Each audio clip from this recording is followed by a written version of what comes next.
Hello friends, welcome to SSC crackers. और इस channel पे फिर से आपका बहुत बहुत स्वागत है। तो आरआरबी एनटीपीसी एग्जाम के लिए आप लोगों के लिए लेकर आए हैं हिस्ट्री का टॉप 50 एमसीक्यू क्वेश्चन। ओके, क्योंकि एग्जाम का तो डेट आउट हो गया है कि एग्जाम कब से आपका होने वाला है, तो अब तो टाइम आ गया है रिवीजन का। तो इसीलिए लास्ट 15 डेज 20 टॉपिक्स का जो है ये सीरीज आप लोगों के लिए स्टार्ट हुआ है। इसमें हम लोग 20 टॉपिक्स कवर करेंगे, जिसमें history, polity, geography, economics, science section, current affairs और स्टैटिक जीके के सारे इंपॉर्टेंट टॉपिक्स है ना, इसको कवर करेंगे। तो फिलहाल तो आप लोग रिवीजन कीजिए हिस्ट्री के टॉप 50 एमसीक्यू क्वेश्चन। तो चलिए स्टार्ट करते हैं।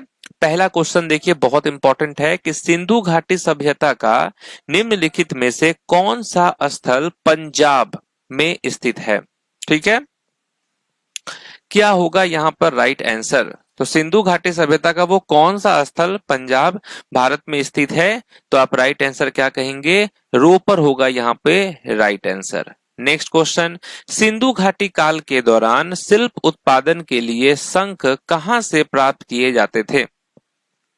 ठीक है, तो जो शिल्प का उत्पादन होता था उसके लिए शंख जो थे वो कहां से प्राप्त किए जाते थे, तो आप कहेंगे नागेश्वर से प्राप्त किया जाता था। नेक्स्ट है, निम्नलिखित में से किस स्थान पर पत्थर की पुरुष नर्तक आकृति नटराज की खोज की गई थी।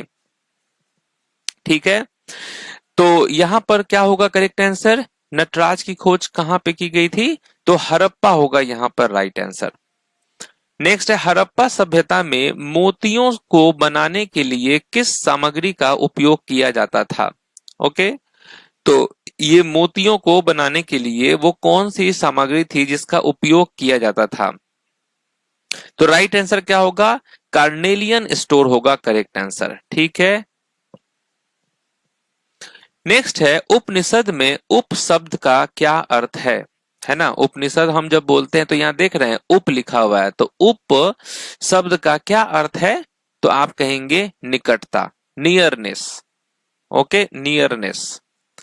नेक्स्ट है, किस वंश के शासकों ने ब्राह्मणों और बौद्ध भिक्षुओं को कर मुक्त गांव देने की प्रथा शुरू की। ठीक है, तो जितने भी ब्राह्मण थे, जो बौद्ध भिक्षु थे, उनको क्या किया गया था, कर मुक्त गांव देने की प्रथा शुरू की गई थी, और ये किया था सातवाहन ने। नेक्स्ट है कि जूनागढ़ शिलालेख किससे संबंधित है।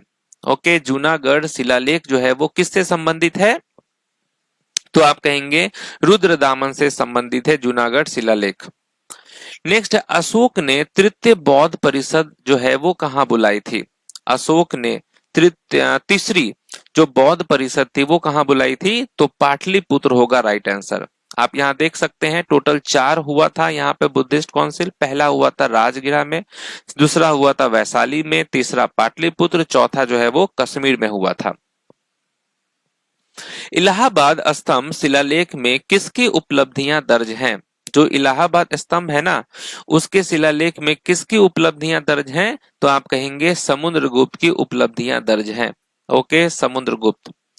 नेक्स्ट है, किस गुप्त राजा के शासन काल में चीनी यात्री फायान ने भारत की यात्रा की थी। ओके, तो चीनी यात्री फायान ने भारत की यात्रा की थी, तो आप कहेंगे चंद्रगुप्त द्वितीय। नेक्स्ट है, इलाहाबाद स्तंभ की ऊंचाई कितनी है जिस पर समुद्रगुप्त से जुड़े शिलालेख हैं।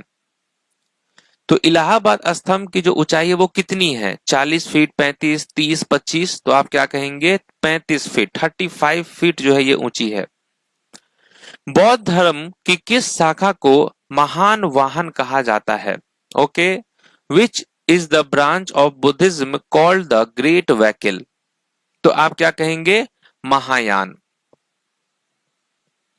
नेक्स्ट है, महावीर और उनके अनुयायियों की शिक्षाएं लगभग 1500 वर्ष पहले लिखी गई थी। जिस रूप में वे वर्तमान में उपलब्ध हैं वह किस स्थान पर हैं। ओके, तो महावीर जो थे और उनके जितने भी अनुयायियों लोग थे, उनकी शिक्षाएं लगभग कितने वर्ष पहले लिखी गई थी, 1500। और जिस रूप में वे वर्तमान में उपलब्ध है वो किस स्थान पर है, तो आप कहेंगे वल्लभी, गुजरात। ओके, गुजरात में वल्लभी। जैन धर्म से संबंधित जल मंदिर का निर्माण किसने करवाया था? जैन धर्म से संबंधित जो जल मंदिर है इसका निर्माण किसने करवाया था? तो राइट आंसर क्या होगा? तो आप कहेंगे किंग नंदीवर्धन ने। ओके, नंदीवर्धन। भारत में मयूर सिंहासन किसने छीना? ठीक है, भारत से जो है मयूर सिंहासन किसने छीना था? तो आप कहेंगे नादिर शाह ने। नेक्स्ट है कि सल्तनत शासक गयासुद्दीन बलबन ने किस काल में दिल्ली की गद्दी संभाली और उस पर शासन किया? तो गयासुद्दीन बलबन ने किस काल में दिल्ली की गद्दी संभाली और उस पर शासन किया? तो आप कहेंगे 1266 से लेकर 1287 हो जाएगा यहाँ पर राइट आंसर। नेक्स्ट क्वेश्चन है, निम्नलिखित में से किसने अजमेर में 2.5 दिन का झोपड़ा बनवाया था? 2.5 दिन का झोपड़ा जो है वो किसने बनवाया था? कुतुबुद्दीन ऐबक ने बनवाया था। नेक्स्ट है, भारत में सिजदा प्रथा की शुरुआत किसने की थी? ठीक है, सिजदा प्रथा की शुरुआत किसने की थी? तो आप कहेंगे गियासउद्दीन बलबन ने किया था। कौन सा शासक कुतुब मीनार के पास अलाई मीनार बनवाना चाहता था लेकिन इसे पूरा नहीं कर सका? ठीक है, तो वो कौन सा शासक था जो कुतुब मीनार के पास अलाई मीनार बनवाना चाहता था लेकिन उसका जो ये चाहत था वो पूरा नहीं हो सका? तो अलाउद्दीन खिलजी होगा करेक्ट आंसर। ओके, नेक्स्ट है, डैश के शासनकाल के दौरान निर्मित बेगमपुरी मस्जिद जहांपनाह की नई दिल्ली की मुख्य मस्जिद थी।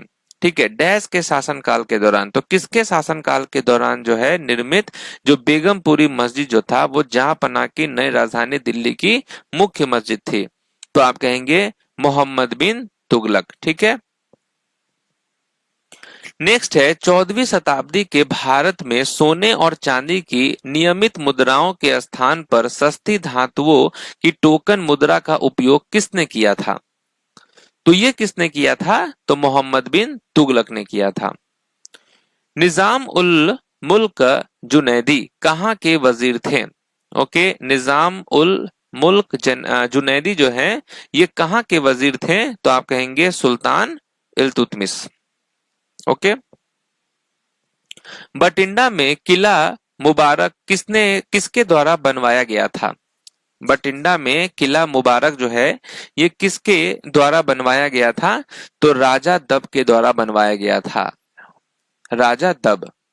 कुतुब मीनार में 5वीं मंजिल किसके द्वारा जोड़ी गई थी? ओके, कुतुब मीनार में 5वीं मंजिल जो है वो किसके द्वारा जोड़ी गई थी? तो फिरोज शाह तुगलक के द्वारा जोड़ी गई थी। नेक्स्ट, बंगाल में सामाजिक धार्मिक सुधारों की अग्रदूत आत्मीय सभा की स्थापना किसने की थी? ओके, तो ये जो आत्मीय सभा है इसकी स्थापना किसने की थी?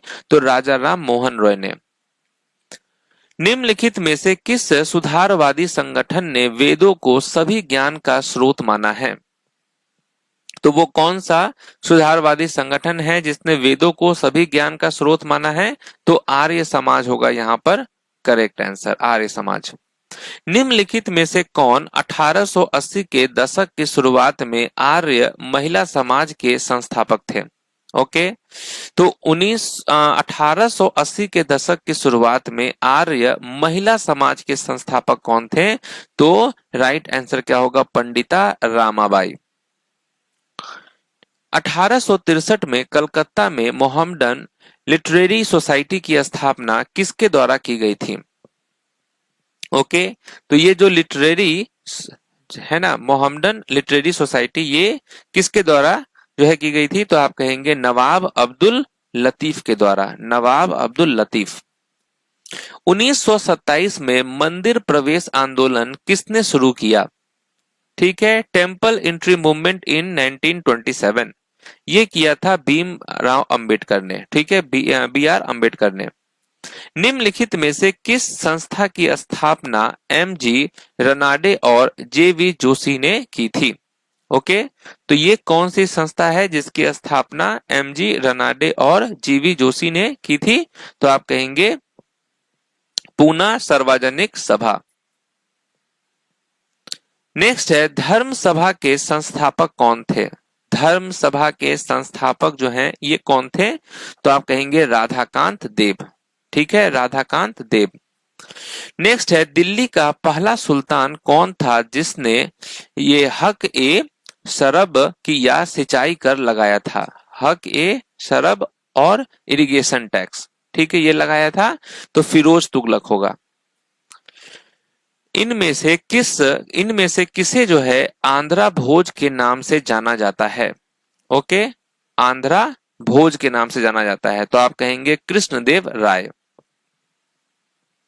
ओके, कृष्णदेव राय हो जाएगा करेक्ट आंसर। नेक्स्ट है, विजयनगर के राजा कृष्णदेव राय ने गोलकुंडा का युद्ध किसके साथ लड़ा था? ओके, विजयनगर के राजा जो थे कृष्णदेव राय ने जो है गोलकुंडा का युद्ध किसके साथ लड़ा था? तो आप कहेंगे कुली कुतुब शाह के द्वारा। ओके, कुली कुतुब शाह। जालियांवाला बाग हत्याकांड 1919 के समय भारत का वाइसराय कौन था? गवर्नर वाइसराय जो है वो कौन था जालियांवाला बाग हत्याकांड के टाइम पे? तो आप कहेंगे चेम्सफोर्ड। भारत में सिविल सेवा की शुरुआत किसने की थी? सिविल सेवा की शुरुआत भारत में किसने किया था? कॉर्नवालिस ने किया था। दिल्ली के निम्नलिखित सुल्तानों में से किस एक ने फलों की गुणवत्ता में सुधार के लिए उपाय शुरू किए?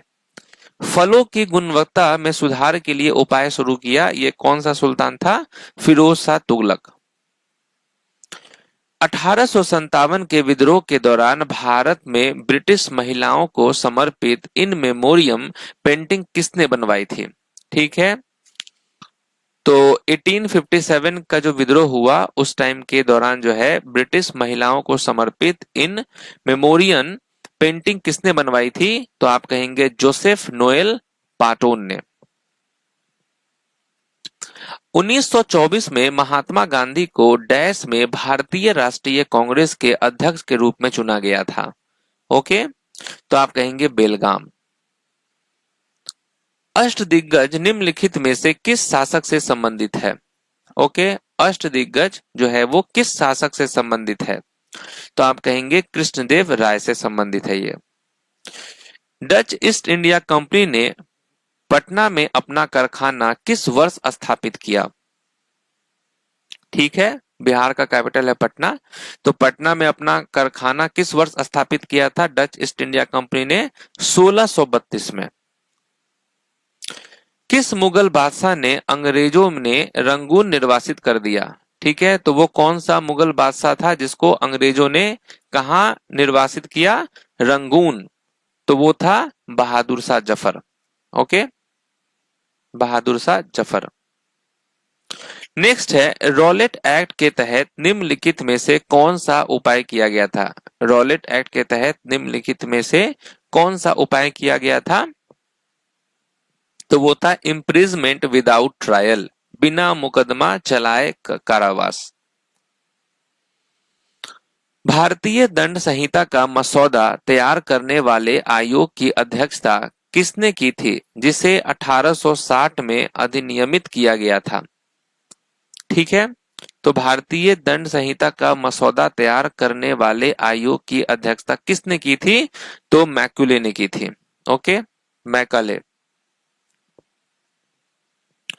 वुड्स डिस्पैच किस सुधार से संबंधित था? वुड्स डिस्पैच जो है ये किस सुधार से संबंधित था? तो एजुकेशन से, शिक्षा से। गांधी इरविन समझौते पर किस वर्ष हस्ताक्षर किए गए थे? Gandhi Irwin pact was signed in which year? तो आप कहेंगे 1931।